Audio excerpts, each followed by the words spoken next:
Hello, this is your brain on drugs, and this is the punk rock psychiatrist. So, we've finally concluded all of the nutrition episodes. Oh, I must have done like 12 of them or something. It was a lot, but there's only going to be one on physical fitness. So this is like much easier. I don't know. I feel like nutrition is a lot more complicated. Hopefully, I made it simpler for you.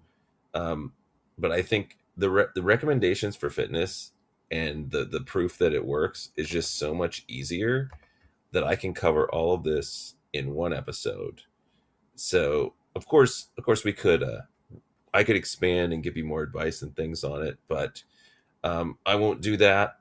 I will point you in the right direction, and let's go ahead and get started. So, first thing I want to talk about is this article when we're looking at like how fitness affects overall mortality, right? Um, I'm going to mainly focus on mental health, but I want to, mortality is certainly something I feel like it's the most important thing, right? This is like whether you die or not, right? So this article 2018 from JAMA Network Open, so big journal, pretty recently, association of cardiorespiratory fitness with long-term mortality among adults undergoing exercise treadmill testing.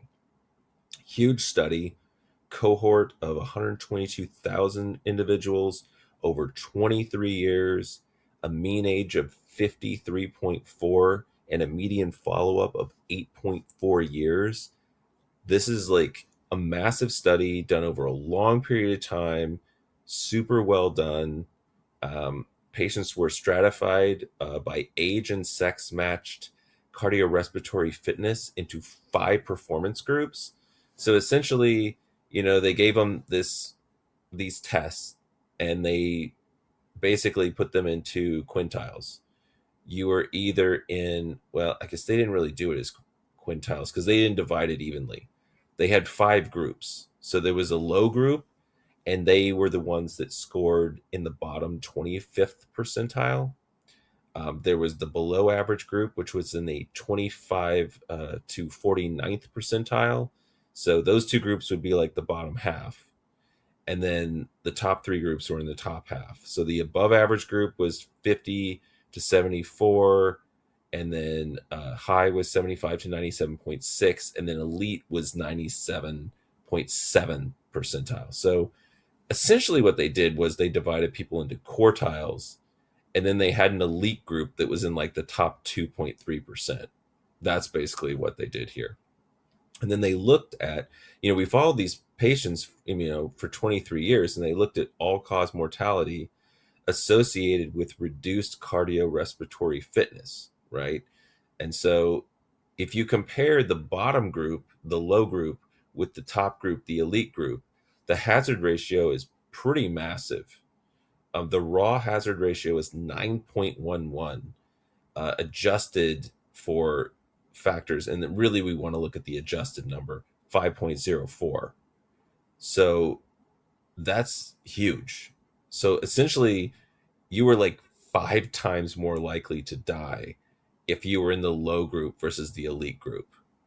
That's a pretty big risk.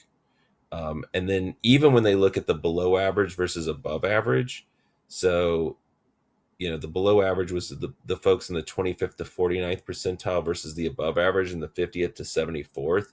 And I mean, are you going to get into the elite group? No, you're not. You're not. That's the top 2%. You're not going to get into the elite group. So of course, when we compare the elite to the low, your hazard ratio is massive.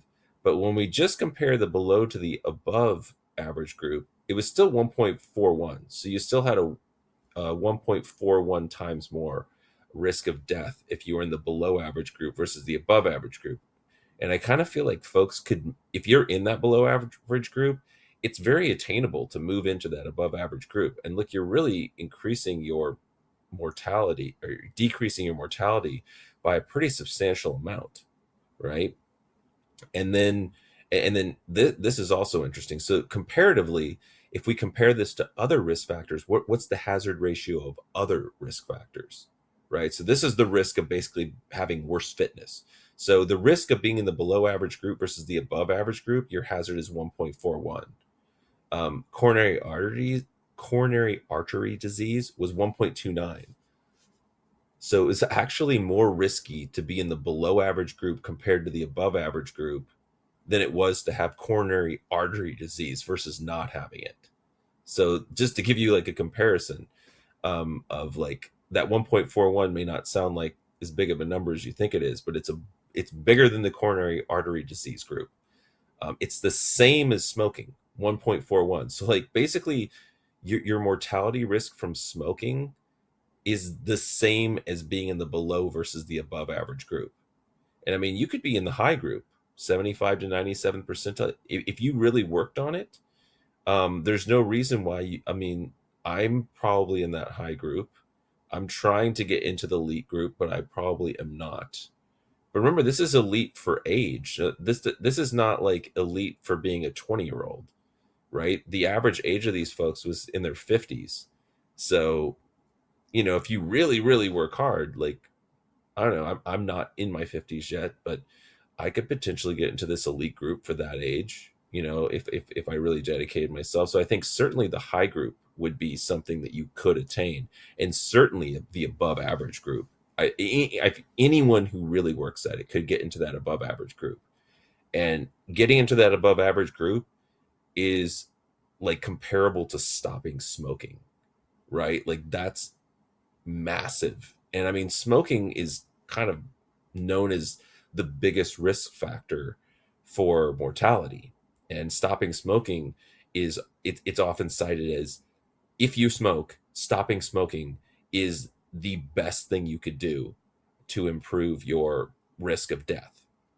Well, um, if your fitness is poor, improving it is actually about the same as quitting smoking. And like those of you out there that don't smoke are thinking, well, I don't smoke, what could I do? I already don't smoke.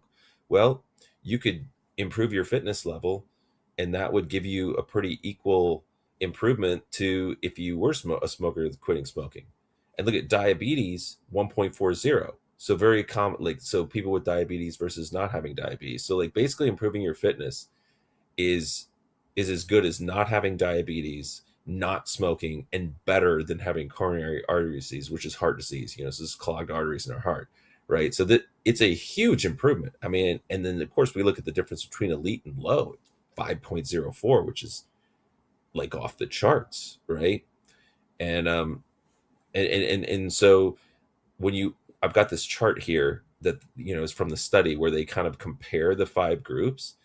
And if you look at it, the difference between the elite and the above average there's virtually no difference.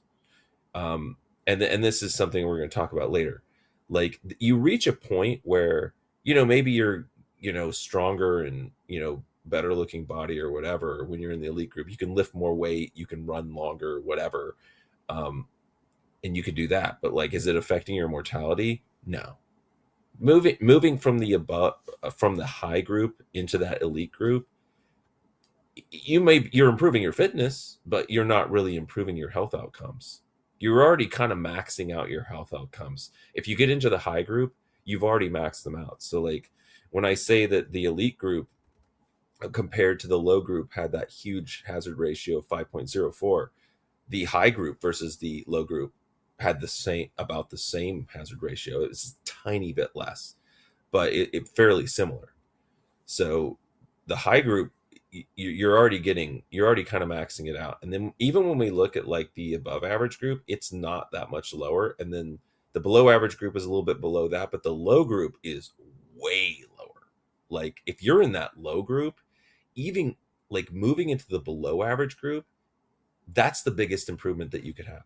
Like if you're going to move one level up, the biggest improvement, and it's not even close, it's like 5 times better than any other movement, would be going from low to below average. So just getting one level up is massive. And then of course going from below average to above average, we already said was kind of like quitting smoking. And so from going low to below average is like way bigger than that, right? So this is the thing. Even if you're pretty poor fitness, just improving it a little bit can make a huge difference on overall mortality. So now let's talk about mood, and I'm going to break this up into strength training versus like cardio. So let's talk about strength first. I'm partial to strength because for me personally, I find it easier to do resistance training than to do cardio because it requires less intense. The intensity of your workout is during shorter periods of time. When you do cardio, you're stressing yourself for like half an hour, but with resistance training, you're doing it for a few minutes and then you get a break. Not even a few minutes. I mean, when I do to go through 10 reps of an exercise, it's probably 30 seconds. It doesn't take that long, and then you can sit there for 5 minutes and recover, and then do your next one. So you're spending most of your time resting, sitting, and so like that's why I'm partial to resistance, and I just find it easier, right? And the benefits are actually slightly more, so that's cool too. So let's look at some studies with strength training and mood. So this is from 2018 from JAMA Psychiatry, title Association of Efficacy of Resistance Exercise Training with Depressive Symptoms, Meta-analysis and meta-regression analysis of randomized clinical trials. They looked at 33 studies, a total of 1,877 participants, and what they found was resistance training was associated with an effect size of 0.66 for depression reduction, a number needed to treat of 4. And remember, antidepressants is in the range of 0.25 to 0.4, so substantially more. Remember, I mentioned before the number needed to treat for improved diet was 4, and for exercise it was 2. Well, this one found 4. Like, different studies are going to find different amounts. So that means and I think for medications it's more in like the 8 to 10 range. So that means you have to treat 8 to 10 people with medication to get 1 that has resolution of symptoms versus 4 in this study found for exercise for resistance training. So this was specific for resistance training. So the effect size also bigger than antidepressants, right? And then the cool thing is they found that volume of resistance training, so like that's how often you did it versus our health status and previous strength, did not affect the results. So if you were previously extremely weak and then you did this, you got the same benefit as if someone who was in better shape did it. If you didn't train like as often as somebody else, you got the same benefit. So you actually don't even have to do it that much to get this benefit, right? And if your health status is poor, you still can get the same kind of increased benefit, right? You're still gonna, for depression, I mean, you might still have poor health if you don't do more, but your depression reduction was not as affected by these other factors. So that means that like just because you're in poor health and can't work out as much as you'd like and aren't that strong, you still can get this great benefit. All right, so that's pretty cool, and that it's better than antidepressants. All right, this next study is called Moderating Effects of Exercise Duration and Intensity in Neuromuscular versus Endurance Exercise Interventions for the Treatment of Depression, a meta-analytical review from the Frontiers of Psychiatry 2018. So this one we're comparing strength with endurance, so that's like cardio basically, right? Both good, both necessary. It was a meta-analysis, so they looked at 27 randomized controlled trials. They had a total of 1,452 depressed adults in all those trials. Strength exercise versus control had an effect size of 1.14, which is massive. And endurance exercise versus control had an effect size of 0.79, which is a little bit less, but still massive. All right, so more good information there.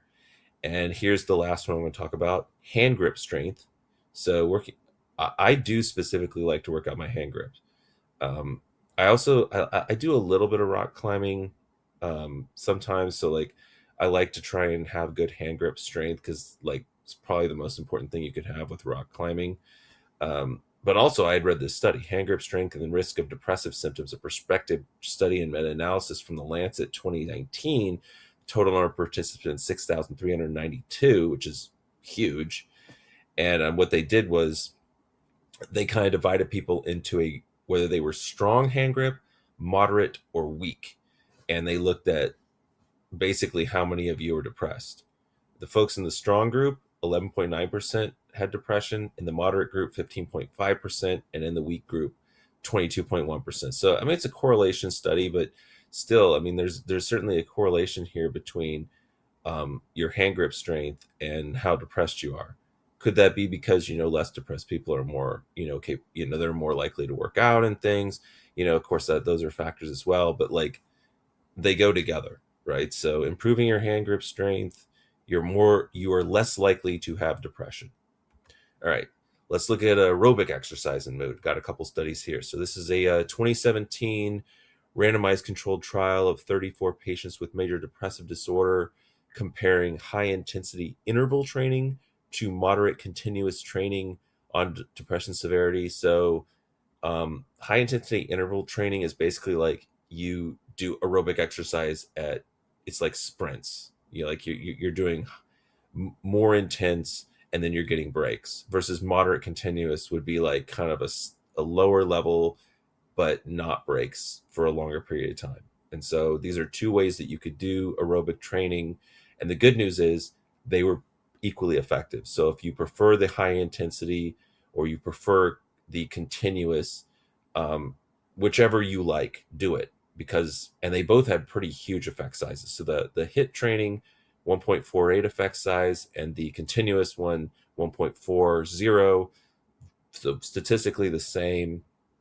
And they looked at them before they did this versus after they did it. So that's a massive effect size, just absolutely massive. And I would probably prefer, I don't know, uh I kind of do a mix.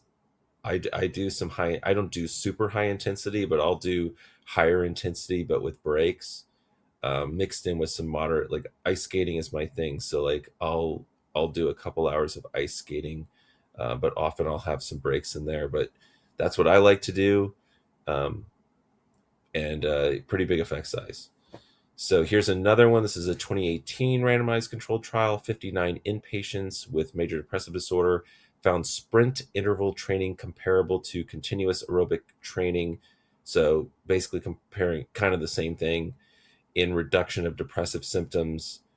Basically, they looked at a higher intensity 12.5-minute workout versus a lower intensity 20-minute workout.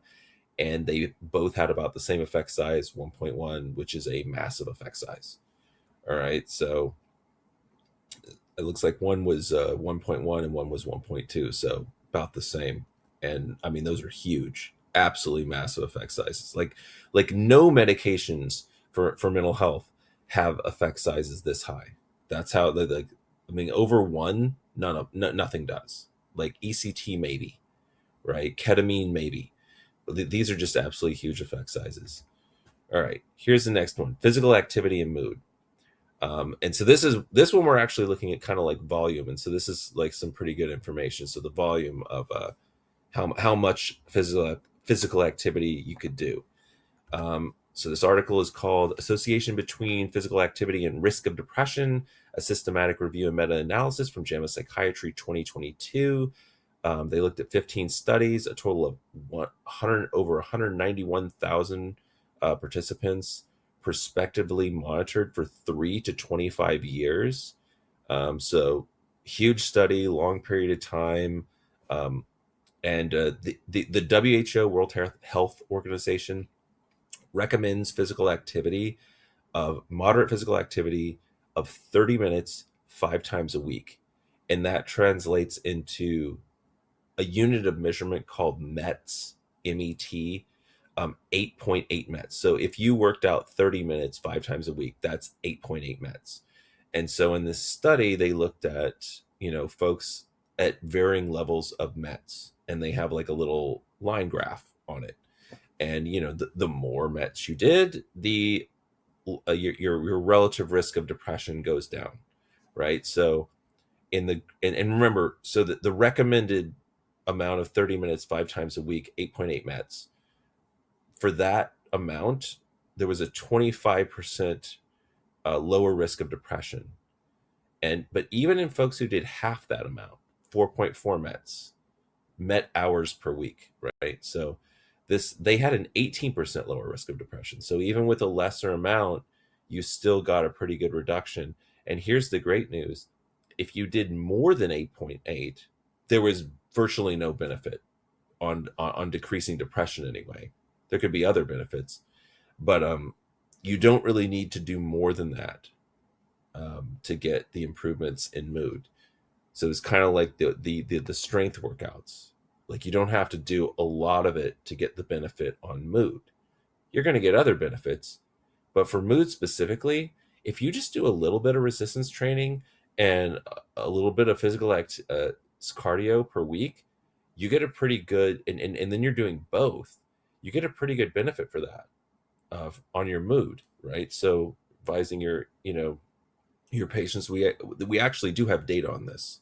So for those of you out there treating patients and you're wanting to like actually say, oh yeah, I recommend you do physical activity, and this is why it actually works better than meds, right? And we have proof, and you can like show them the articles. So what are my recommendations for physical activity? um, Decrease your sedentary behavior, so like less doing nothing, sitting around, sitting. Cardio, 30 plus minutes a week, 5 times a week, or 30 minutes per session, five, 5 times a week, ideally. But if you can't do that many, still worth it. Resistance training, um, this has so many benefits. Prevents muscle loss. So like as you're aging, you're going to lose muscle. And so the more you can have muscle and the more you can hold on to the muscle you have, the more strength you're going to have as you age. And like, I can't think of anything more important when you're like in your 80s and 90s than having strength. Because like frailty and falls and lung volume and stuff, like fractures and getting pneumonia and like all the things that are going to kill you, a lot of this stuff, you might get cancer, you might, whatever, there are other things, but like a lot of the things that kill folks when they get up to those ages, you know are related to having lost strength. And so like it's just really important to get that strength and maintain it. And it's not as hard as you think it is. Okay. So this, I'm going to give you kind of, this is not my routine, but this is like what I would recommend to somebody who's not that interested in doing it, but wants to do it, but like doesn't know where to start, and like maybe doesn't have that much time, and is maybe a little bit intimidated by it. um, you want to do exercises that use the most muscle mass possible, right? And train over the greatest range of motion. And your best things you can do: squat, deadlift, overhead press, bench press. I actually do the incline bench more now, but but if we're trying to get benefits on strength and mood, it doesn't really matter. I like the incline for like muscle growth, but regular bench press also fine. And then the lat pull down.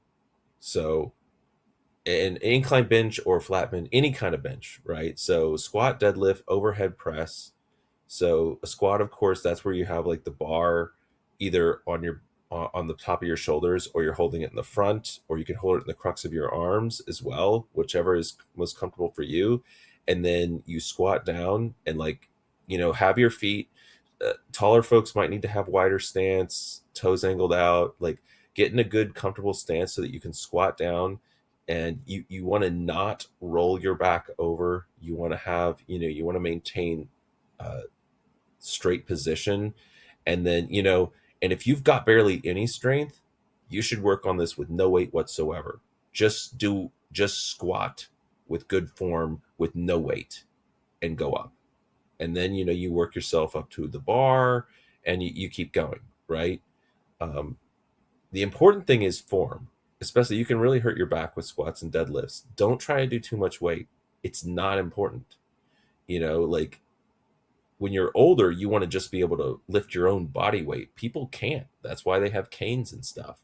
And so, like, if you can lift hundreds of pounds um, on top of your body weight now, that's going to reverberate into the future of being able to maintain your own body weight. So form is the most important thing here. And that's what, watch videos, see how to do the form correctly. Um, these are the in deadlift, that's a great one. It works out not just legs, but also um, grip as well. Overhead press, you can do this either seated or standing. That's where you would have either dumbbells or a barbell or a machine, and you're pushing directly up. And then bench press, of course, you're lying down. You can either do a decline, a flat, or an incline. I like the incline.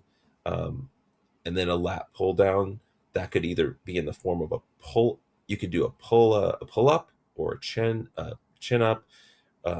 You can do uh, you can there are machines that assist you, because like a lot of folks can't do a pull up, and so there's machines that you kind of kneel onto, and they will help you to have that your body weighs less as you pull up. Um, you can do the lat pull down machine, so that way you're not pulling yourself up, you're pulling a weight down. um, and those five exercises will cover everything. Like, I like to mix it up just to keep things interesting, but if you're like trying to be the most efficient with your time, those are the ones that I would concentrate on. That hits every muscle, right? And then you want to do progression and consistency. Okay, so what does that look like? Start with, you know, if you have to, body weight or less. Like, there's ways to do exercises where you're actually doing below your body weight. Work your way up to body weight, work your way up to the bar. Then start, you want good form, increase by 5 pounds, every week or so. Um, then maybe get up to 2.5. And then you get up to a certain point. It's like, maybe this is enough. And you just keep lifting that same weight. You're right. Like, I'm good with this weight. I don't want to go any higher. And then just lift that same weight to maintain that strength that you built. Right. Um, I would usually do 3 sets of 5 to 10 exercises. You can do more, but like five, five at a minimum. If you can at least do 5 reps and then do that 3 times of each of those exercises, I would say that would be the bare minimum. All right. Um, and it depends. Like, are you trying to build strength? Are you trying to build muscle mass? Are you trying to improve health? Right. Like, the more you do and the different ways you do it, and like if you're doing heavier and doing it to failure, like these are, and are you doing high reps versus low? These are all, this is a very, complicated thing, but I'm just trying to give you the basics for health and mood. You don't have to push yourself that hard. All right. um, if you're not like, if muscle growth and strength are not your ultimate goals, you're going if you do this, you're still going to gain some muscle and strength, not as much as you could if you took it more seriously. But if you're just trying to like focus on health and as little time as possible, this is what I would do, right? And then you can alternate. You don't have to do a full body workout every time. You could just focus on a couple of those exercises some days and a couple on other days. I like to do a full body, but I do mix it up. Ideally 3 times a week, especially if you're less than 65 years old, and if more, twice a week. But twice a week is still better than no times a week. um, I would probably say at least twice a week. And the thing is, I would not recommend really more than 3 times a week, right? Like, people get excited and they want to like do too much up front. You don't need to, unless you're like in the elite level. You really don't need to work out more than 3 times a week, and certainly not more than four, right? But if you're and those that are elite out there, they don't need my advice. I need their advice. So I'm giving advice to folks that have no information right now, and I would say 2 to 3 times a week is about where you're going to want to start out, right? And a lot of people worry about injuries, but competitive powerlifting, so this is competitive level as a sport, is they have 20 times less injuries than soccer. And soccer is the most, if you're not aware, competitive soccer is the most dangerous sport, has the highest number of injuries. um, Powerlifting actually has, it's like one of the least dangerous, if not the least dangerous, like sports that you can do. But of course, the competitive folks, they're doing heavy weight too. And for you, those of you that are starting out, having good form is the most important thing that you can do. Well, the most important thing is that you're doing it, and then form when you're doing it. All right. Um, I did a whole episode on the barriers to eating well. Um, I'm going to go through the barriers of physical activity. It's a little simpler, and then that'll round out this episode. So there's similar issues and similar solutions, but a little bit different. So let's talk about the barriers, because I think it's important, because like I think most people out there would like to do this, but they're not doing it. And it's like we're going to talk about all the reasons why and how we can attack each one of those reasons, to make them not reasons to not do it, so that they will do it. All right. And that might be you, that might be people you're advising. All right. So getting started, that's always the first barrier. It's like, oh, I'll do it next year or next month or whatever. And it's like, then you're never going to do it. Just do it right now. Right now. You don't have to do everything I already talked about. You just have to do something. Do something. Go for a walk. Go to the Just go to the gym. Even if you only do two exercises, just get in there. Do something. It's just something. Even get on a treadmill. It doesn't matter, right? Like just do something. Okay? And if you can get yourself in that habit, you will actually like start to like it and want to do it more, right? And I also find, maintaining that motivation, I think mixing it up, doing lots of different activities can be great. But to get started, just do anything. What appeals to you? You know, if you can just like walk out the door and walk for 15 minutes and come back to the house, and that's your getting started, then and that was something that you weren't doing before, then that's what we want to do. Whatever it takes. Okay. Or you could just do push-ups in your living room, or sit-ups in your living room, right? Just in a 5 pound dumbbell and do some curls, you know just yoga, doesn't matter, do something, right? And here's the other thing: as you're getting started, you got don't go too fast. Like, I think people get super motivated. It's kind of like with diet. They get really motivated, they lose a little bit of weight, and then they don't, and then they give up. So like, don't go too hard too fast, because you're going to burn out. Don't expect results overnight. You're going to have better results initially, and they're going to plateau. And the thing is, even if you plateau, it's not like you're not still having good results. It's like I talked about with the weight loss.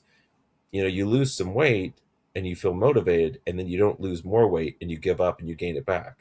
Wouldn't you rather, like, even though you weren't at your goal, wouldn't you rather like maintain the loss that you got? That's better than like gaining it back, right?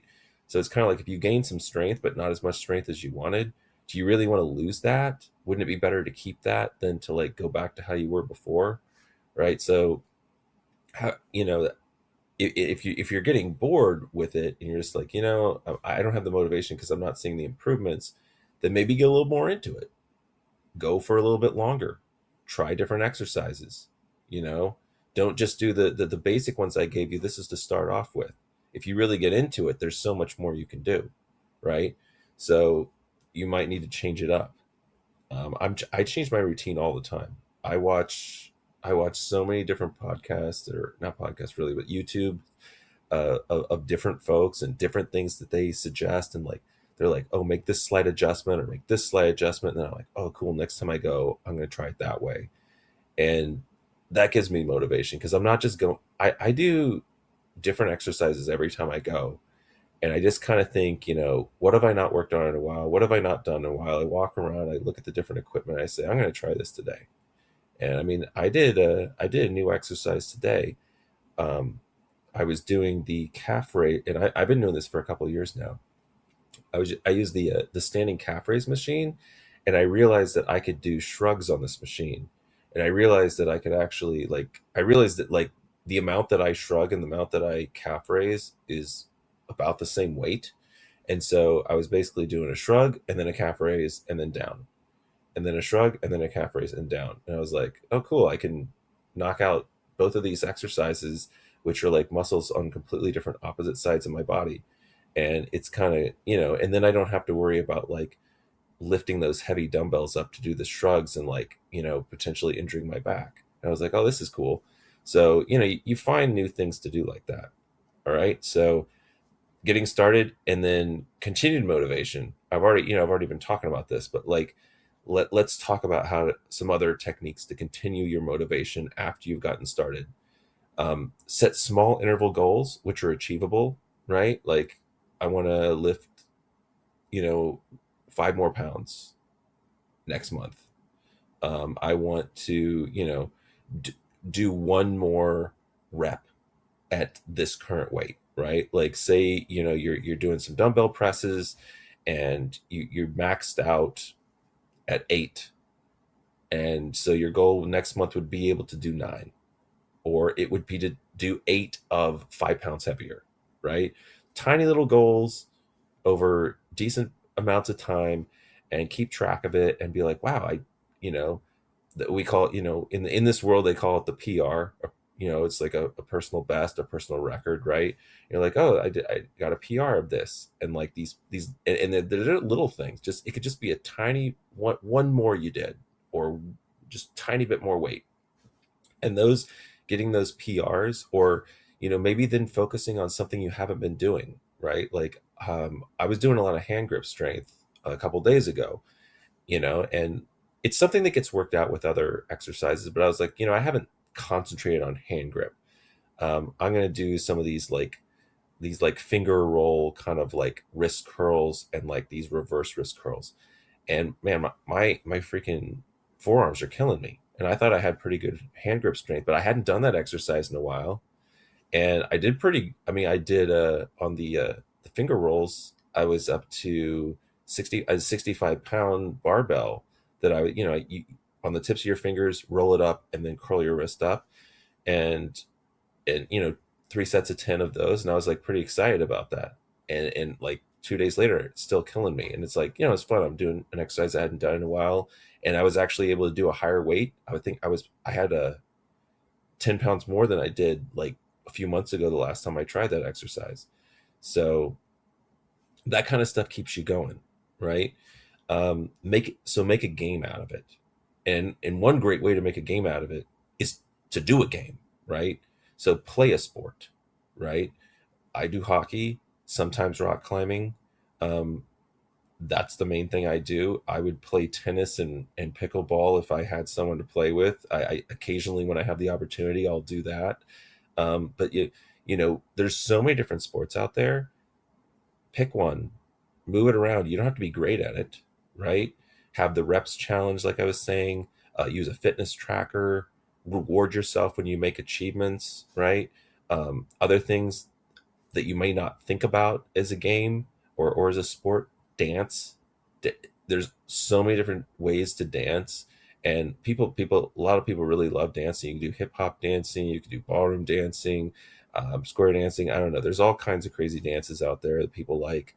um, you can do some meditative activities, things like yoga, or was it qigong, or qigong, is that how you say it? Those are really great. So try some of that type of stuff. Martial arts, a lot of people might, they want to do like taekwondo or karate or something like that.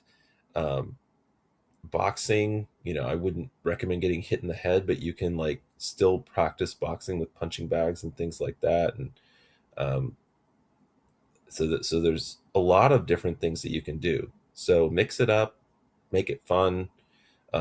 Do it, do it with other people, make it a team activity, work out with friends and family.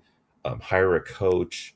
There's virtual options, there's online options. There's programs, there's personal like personal folks. You go to the gym, there's people you can work with. There's like podcasts that'll help you. There's all kinds of stuff, and there's a lot of free content as well. Make a habit out of it, like make sure you're doing it these days every week. Um, and then and maybe do light exercise walks on other days, change it up. Okay. So that's how I would get motivation and keep it. And then, cost is something that people might be concerned about. Gym memberships can be costly. Luckily, in the military, I have access to amazing gyms for free. Um, but you may not, and you may be like, I don't know if I can afford this, and I don't know if I'm going to keep doing it, and then, am I going to cancel my membership? Um, get a set of dumbbells.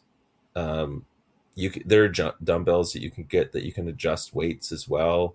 I have a pair of dumbbells. I don't really use them anymore because I have free access to a gym that's like way better. But I did start out like that. So you can use, and other great thing about dumbbells is it saves you on time because you can do it in your house. You don't have to like actually make the trip to the gym and back because like you work. How much time do you have for this? Have some dumbbells in the house. They don't cost that much. You can do lots of different exercises with them. Um, there's other exercises that you can do with some cheap equipment like bands. So these are like kind of large rubber bands that they have like varying levels of resistance. And there's all different types of exercises that you can do with these bands. And then there's a ton of body weight exercises, things like push-ups, but there's lots of things like this that you can do. Just search on the internet. What kind of exercises can I do in my house with things I would find around the house, right? Using household items, lifting certain things. I mean, there's just, putting your feet up on a chair to do a push up for like an incline kind of situation. Like, there's just all different things like that you can do to save money. And then there's just, like I said, tons of training videos, podcasts, etc., that you can get that are just totally free. People are, amazing trainers. I like Jeff Nippard's stuff. Because I'm into all the sciencey stuff, and so like I think he gives really I I like his stuff the most. I really recommend Jeff Nippard. Uh, is his name Jeff as well? Cavalier. He the Athlean X guy. He has a lot of good content. It's like I feel like it's maybe better for beginners. Um, but I like it. A lot of people complain about him and his stuff, but like I think it's really great. He does a lot of nutrition stuff as well. Mike Israetel, he's got some good stuff on there as well. He's like got a lot of science based stuff. There's just a ton of them out there, and these are professionals that like trained professionals, and they've trained like professional athletes, and they're giving away their information for free. Of course they're sponsored, and you watch their stuff and there's commercials, and they want you to buy their supplements and things like that, but you don't have to do any of that. You can just like enjoy this amazing free content from these like really professional folks. And maybe it gets you off of like the doom scrolling stuff that's like harming your mental health, and you can actually like watch some material that's like neutral, right? Like that's good for you, that's educational and entertain. A lot of these folks are really entertaining. Like I like Will Tennyson. His stuff is really like humorous. um and he does these funny things, but he's like really into fitness. So um there's a lot of entertaining stuff out there as well. So I mean, up to you what you like. Um, maybe females might like a female. Those are all. I realize those are all males, and I probably because I'm male, I'm more like attracted to like what's going to help the male body, which is maybe a bit different than what would be for females. So like find what you like out there. Um, so the other thing is, it's an investment, right? So if you are going to have a gym membership or something, you will be saving money on medical costs, injuries, falls, loss of ability to work, improved mental health, right? So like this is an investment, right? You're preventing other costs by having good health. Okay. So also think about it that way, right? So that's the barrier. Someone says, oh, it's too expensive. These are the things you tell them. What about time? And this is to me, time is always the biggest constraint for anything, right? Like, I already have a full day and I'm stressed and I don't sleep, and now you're saying I need to work out as well. When the heck am I supposed to do that? Well, you can do it at home, right? You can do it while you're doing other stuff. So, you know, taking the stairs, I mean, that's not necessarily in the house, but like, instead of taking the elevator, take the stairs. If you're parking somewhere, park further away and have a longer walk through the parking lot. And I mean, if you're going to the grocery store, um, carry your groceries, right? Don't use the cart. And your car's parked farther away. I I don't know if this does anything for me, but when I don't use a shopping cart in the store, or in the store, I use the basket, and I don't know, I'll curl the thing while I'm walking through the store, and I've got it in the bags, carrying it out to the car and things like that. So like, things like that. Think of ways to lift heavy things while you're doing activities you would have to do anyway, right? And if it takes you 30 extra seconds to walk to your car each way, how much time does that actually cost you, right? But that was more movement. Use the stairs. How much longer? Like, I started using the stairs not for health, but just because I'm a very impatient person, and I find the elevator takes forever because people stop on every single floor, and it's just constantly stopping, and I never get there. And it's like, the stairs are faster. So like, the stairs are actually quicker than the elevator. So that saves you time, and it's good exercise. So it's like double win. Unless I'm going to, like, I don't know, like the fifth floor or higher, I find the stairs to be easier and faster. All right. So, um, and then just walking short distances. Get a dog.